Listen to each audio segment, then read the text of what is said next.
Movie के start में हमें फिनलैंड में पेश आने वाला एक वाकया दिखाया जाता है, जहां एक यंग लड़की आलिया जंगल में कई आदमियों से भाग रही होती है। ये पता चलता है कि जो लोग उसका पीछा कर रहे हैं वो असल में उसकी अपनी फैमिली के ही लोग हैं। आलिया को तैरना नहीं आता, लेकिन फिर भी वो अपनी जान बचाने के लिए झील में कूद जाती है, मगर वो आदमी उसे डूबने से पहले ही पकड़ लेते हैं। इसके बाद वाले सीन में एक बैंक दिखाया जाता है, जहाँ रेक्स नाम का एक आदमी अपनी गर्लफ्रेंड से मिलने के लिए लाइन में खड़ा होता है।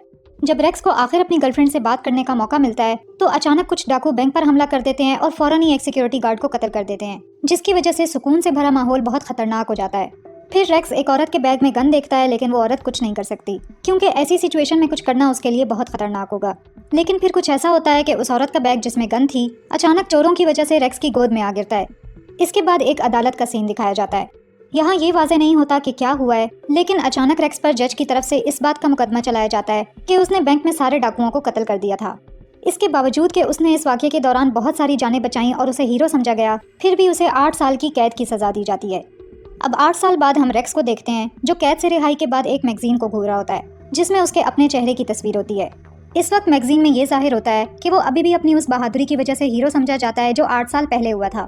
जेल से बाहर आने के बाद रेक्स को समाज की तरफ से नजरअंदाज नहीं किया जाता, बल्कि लोग हमेशा उस पर तवज्जो देते हैं और रिपोर्टर्स उसका पीछा करते हैं। ये यकीनन रेक्स को बहुत बेचैन करता है, और इसी मौके पर उसका अपना ज़मीर या उसका खुद का एक मुख्तलिफ पहलू जिस्मानी तौर पर सामने आता है। यहाँ ये पता चलता है कि उसका ज़मीर उसके मुकाबले में ज़्यादा जज्बाती है।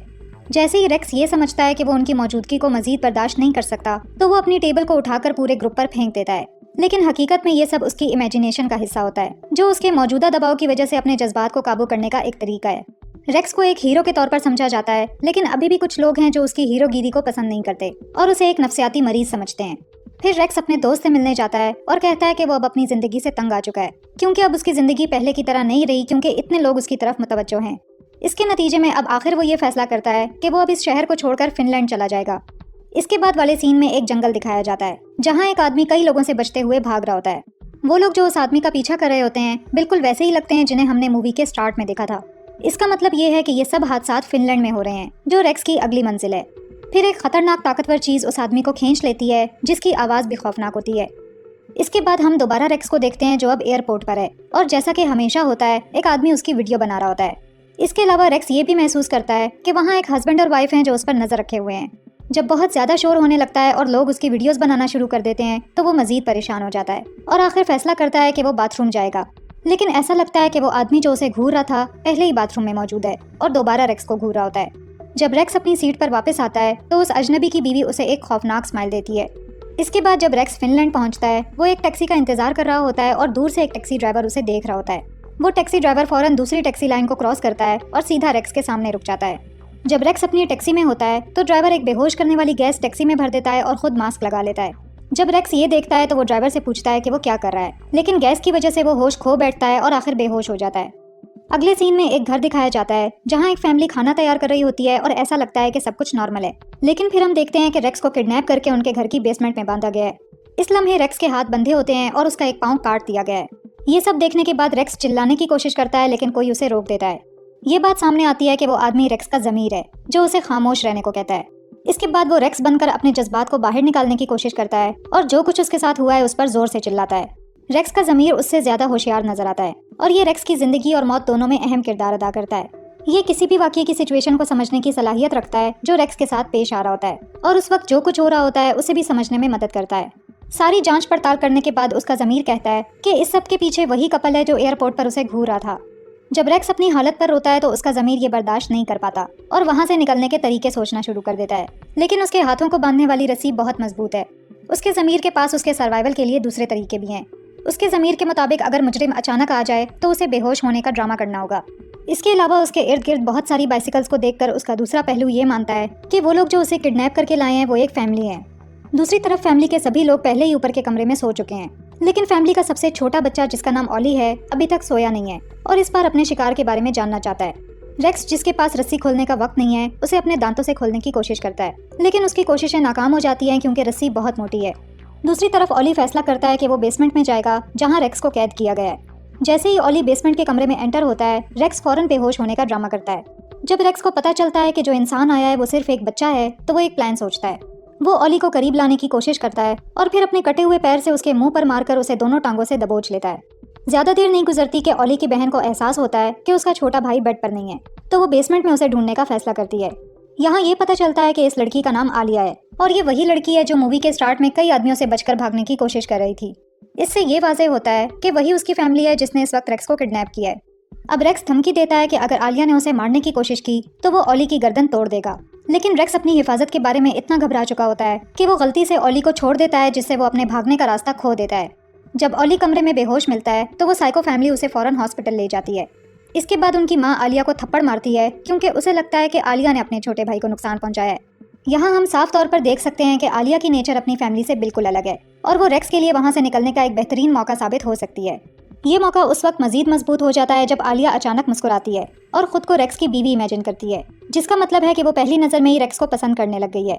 आलिया की फैमिली हॉस्पिटल में है, इसलिए वो फौरन नीचे बेसमेंट में रेक्स के पास जाती है और उसकी टांग का इलाज करती है।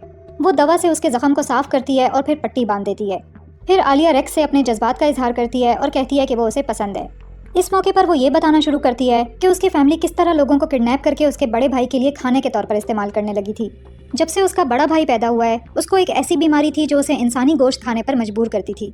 इसका सबूत ये था कि वो बचपन में ही अपने बाप को काटने लगा था। इस वाक़ये के बाद से उसकी फैमिली लोगों को किडनैप करने लगी ताकि उसके बड़े भाई की भूख मिटाई जा सके, जबकि आलिया को इस बात से नफरत थी। जब उसके बड़े भाई को किसी इंसान का गोश्त ज्यादा पसंद नहीं आता था तो उन्हें मजबूरन एक और शिकार तलाश करना पड़ता था ताकि वो उसको खा सके। हर रात आलिया लोगों की मौत को देखती रही और उसने कई बार अपनी फैमिली से भागने की कोशिश की, लेकिन वो हमेशा उसे ढूंढ लेते और फिर उसे लकड़ी के पिंजरे में कैद कर देते जो उसके बाप ने खुद बनाया था। कहानी सुनाने के बाद आलिया रेक्स के लिए हमदर्दी महसूस करने लगती है और फर्श पर चाकू छोड़ देती है और उसे कहती है कि वो खुद उसे उठा ले। लेकिन जब रेक्स चाकू को हासिल करके रस्सी काटने की कोशिश करता है तो आलिया के 3 भाई अचानक आ जाते हैं और रेक्स को मारने का फैसला करते हैं। रेक्स फौरन बेहोश होने की एक्टिंग करता है और उसका प्लान कामयाब होता है क्योंकि वो तीनों अपना इरादा बदल देते हैं। इसके बाद वो रेक्स के पांव पर बंधी पट्टी को देखते हैं और फौरन आलिया को उसके कमरे में ढूंढना शुरू करते हैं, लेकिन आलिया बेसमेंट में छुपी होती है। जैसे ही आलिया वहां से निकलने की कोशिश करती है, उसके भाई वापस आते हैं और उसे ऊपर ले जाते हैं। इसके बाद रेक्स को एक लिक्विड इंजेक्ट किया जाता है जिसकी वजह से वो अचानक पागलों की तरह हंसने लगता है। फिर हमें 8 साल पहले का एक फ्लैशबैक दिखाया जाता है जब रेक्स ने बैंक में डाकुओं से लड़ाई की थी। यहाँ हम देखते हैं कि रेक्स वहाँ डाकुओं को किस कदर बेरहमी से कत्ल करता है। ये देखा जाता है कि उस वक्त उसका ज़मीर उसे कंट्रोल कर रहा था और बहुत बेरहमी से उसने वहाँ मौजूद सभी लोगों के लिए हीरो बनकर दिखाया। आखिर जब रेक्स ने अपनी गर्लफ्रेंड को बचाने की कोशिश की तो चोर इस बात से डर गया कि रेक्स को ये परवाह नहीं थी कि वहाँ कौन मरेगा। जब चोर ने रेक्स की गर्लफ्रेंड को छोड़ दिया था तो रेक्स ने अपनी ईगो में आकर चोर को गोली मार दी और चोर का हथियार गलती से एक अलमारी में जाकर फायर हो गया। बदकिस्मती से उस गोली की वजह से बैंक की एक एम्प्लॉय मारी गई जो अलमारी में छुप कर बैठी थी। तो यही वजह थी कि रेक्स को 8 साल की कैद की सजा दी गई थी क्योंकि उस पर यह इल्जाम था कि उसने अपनी ख्वाहिशात को पूरा करने के लिए दूसरों की जिंदगियों को कुर्बान कर दिया। इसके अलावा ये कि रेक्स की सजा बहुत लंबी थी, इसलिए उसकी गर्लफ्रेंड ने उनके रिलेशनशिप को खत्म करने का फैसला किया जिसे उसने बचाया था, क्योंकि वो नहीं चाहती थी कि वो उसकी रिहाई का इंतजार करते हुए अपना वक्त जाया करे। फिर हम प्रेजेंट में वापस आते हैं जब रेक्स होश में आता है और देखता है कि साइकोपैथ फैमिली का एक मेंबर उसका दूसरा पांव भी काटने की कोशिश कर रहा है। वो साइकोपैथ को लात मारता है जिसकी वजह से वो भागकर बेहोश करने वाली मेडिसिन लेने जाता है। इस दौरान रेक्स आलिया के चाकू से अपने हाथों की रस्सी को काटने की कोशिश करता है। जब वो आदमी वापस आता है तो रेक्स फौरन वो चाकू उसके कान में घोंप देता है और वो वहीं मर जाता है।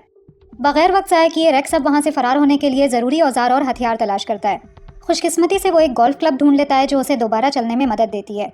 रेक्स पूरी कोशिश करता है कि वो गोल्फ क्लब की मदद से ऊपर की मंजिल तक पहुंच जाए।